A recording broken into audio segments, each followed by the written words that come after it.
হুদা শান্তি তার জন্য যে হেদায়েতকে গ্রহণ করেছে। আসলিম তাসলাম, ইসলাম মানো, দুনিয়াতেও শান্তি, আখিরাতেও তোমার শান্তিতে রাখবে কে? আবার আল্লাহর নিজেরও একটা নাম সালাম, ঠিক কিনা? আসসালাম আল মুমিন আল মুহাইমিন আল আজিজ আল জাব্বার, ঠিক কিনা? আবার আমরা যখন একজন আরেকজনের সাথে দেখা হয় আমরা কি বলি? জোরে বলেন, কি বলি?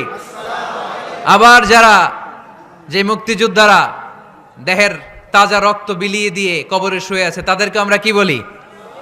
ভাষা শহীদদেরকে আমরা কি বলি?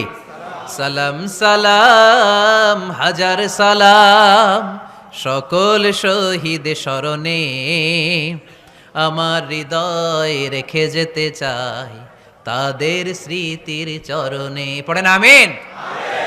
তাহলে ইসলাম কিসের ধর্ম? মারামারি করা যাবে? ধাক্কাধাক্কি করা যাবে? বিশৃঙ্খলা করা চলবে? 9 নম্বর বৈশিষ্ট্য।